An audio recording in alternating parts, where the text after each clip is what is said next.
Our text for today is coming from John chapter 15. I was gone last week to a minister's retreat, and as part of our educational component to this retreat, one of the things we talked about was this concept of church hurt. Some of you may have heard of it, some of you may not have heard of it, and I'm not going to get into it today.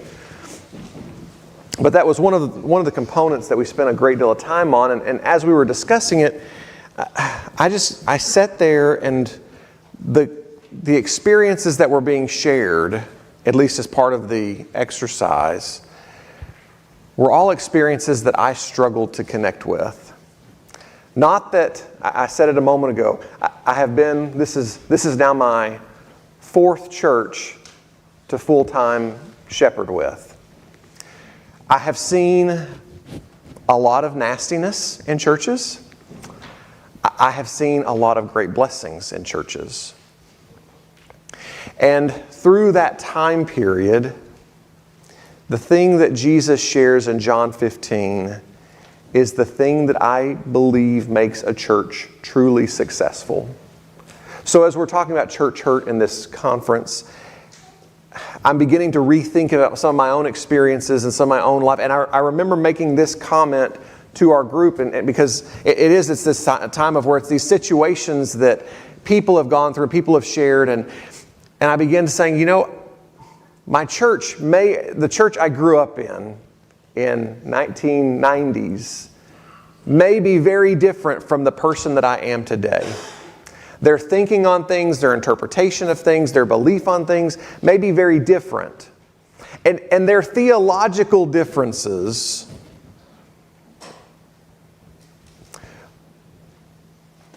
but I still have incredible memories because people loved me, because people cared for me. And so even when there were things that I looked at and I said, well, that doesn't make a lot of sense, there was the person who would open their door and would welcome me in. There's the person who would say, you are part of our family. And they made me feel at home. John 15 is the passage that I want us to look at because I believe the greatest thing that this church can do is we've put 2 new elders in, we now have 4. I believe the greatest thing that we can do for them, I believe the greatest thing that you can do for myself and for Luke and the work that we are striving to do, I think the greatest thing that you can do for the person sitting beside you, the person that's even sitting in the same chair as you, yourself, for the thing that you could do for those young people that just went downstairs is to love one another. And love, as we're told, covers over a multitude of sins. There's going to be wrongs. There's going to be goof-ups. But when we love one another, it's amazing at how connected we can become. As we're looking at John 15, this is the night that Jesus is being betrayed. Judas has already left. He is in the active stages of betraying Jesus as Jesus makes these very claims. And so we start in 15. I want to start in verse 9. As the Father has loved me, Jesus says, so I have loved you. Hold that in your thought. Now remain in my love. Dwell in my love. If Jesus' love was a house, He says, open the door, go in, shut the door, and stay. Remain in my love.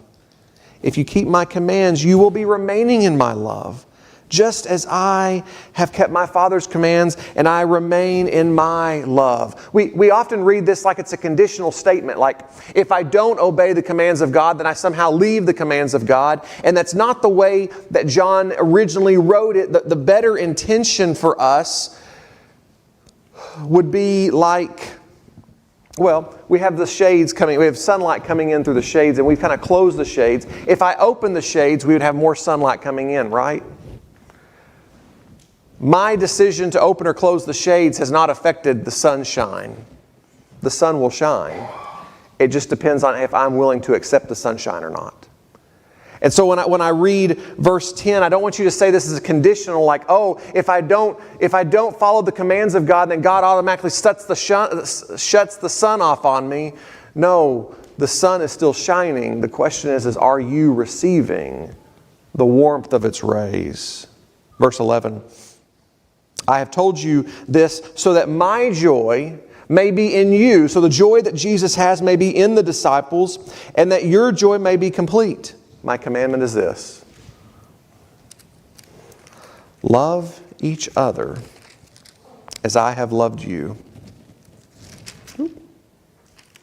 Greater love has no one than this, than to lay down one's life for one's friends. You are my friends if you do what I command. Yet again, that conditional phrase isn't intended to be conditional. We read it conditionally in English, but it's more like a description. It's like, I would say, if you're my friend, you have the garage door code to my house. Some of you have the garage door code to the Watkins house.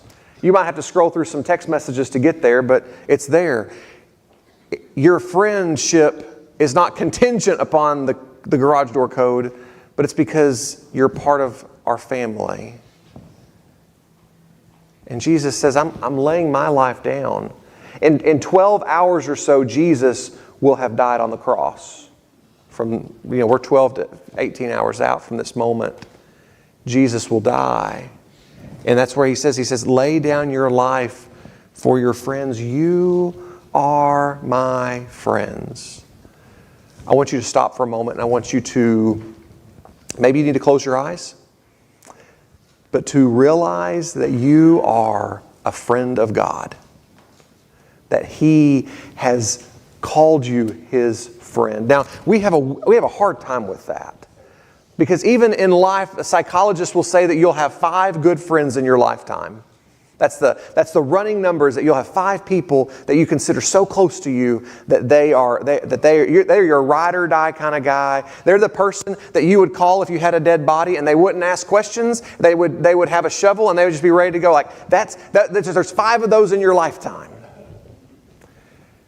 And Jesus looks to these disciples and He says, "You are my friends."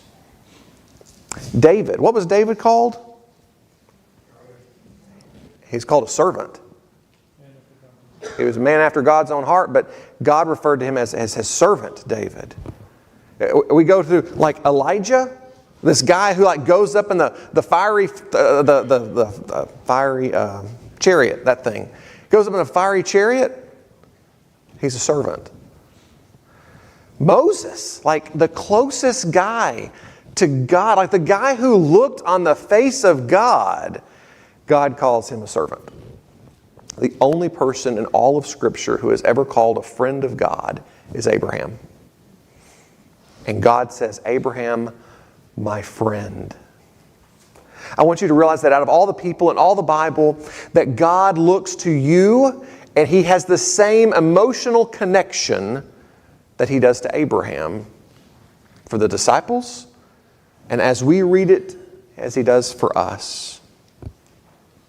I don't call you servants, verse 15, because a servant doesn't know what the master's business is. Instead, I call you a friend. For everything that I've learned from my Father, I've made known to you. And we know God has made known to us the same thing. Verse 16, you did not choose me, but I chose you and appointed you so that you might go and bear fruit that will last.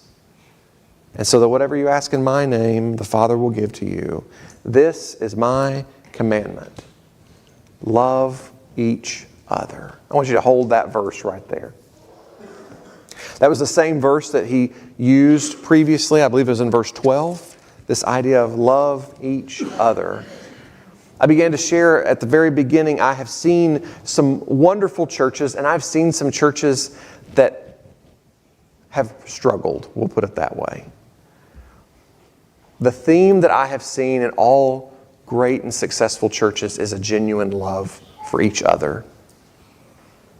If the person beside you can love you and they can love the person behind and in front, if we can have a love for each other that knows that love is forgiving, that love is kind, that love is compassionate, that love is moving. And like Jesus defines love in this passage, he says, it's a love that is sacrificial to the point that I would be willing to die for those people. Imagine a love of a church if every one of us said, what do I have to sacrifice so that someone else is made better? What do I have to give up so that someone else is blessed? And man, if our church was filled like that, oh, Shorty, can you imagine what a church like that would do in the world? Can you imagine what a church like that would do in community of Okolona if each one of us loved each other? And then the command here at the very end of this passage is he says, you're supposed to go and bear fruit. But your fruit's supposed to be a lasting fruit because you are instruments of God's love in a world.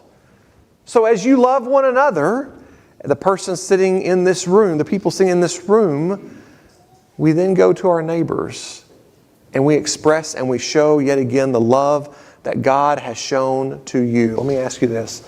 When was the last time you felt the love of God? When was the last time you felt that warmth inside and you knew that it was going on? Because see, sometimes we try to make God this so distant being that we fail to experience the presence of God in us. And so my challenge for you this morning is pretty simple. First off, I want you to receive the love of God.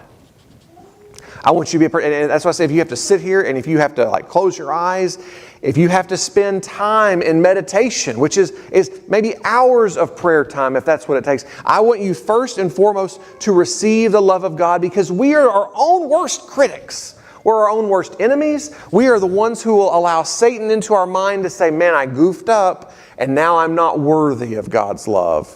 You ever done that before? I'm not capable. How could God? Lies from Satan. I want you first off to receive the love of God. I want you to know that His love for you is not contingent upon you. His love for you is constant. After you have decided to receive it, I want you then to pass it on. And this is the way you do that. You name someone in your head, someone who you say, this is a person who I know either needs to experience the love of God, or maybe they're a person who's difficult to love. Don't lie. I know each one of us has someone who is difficult to love. You don't have to lie to me. I already know.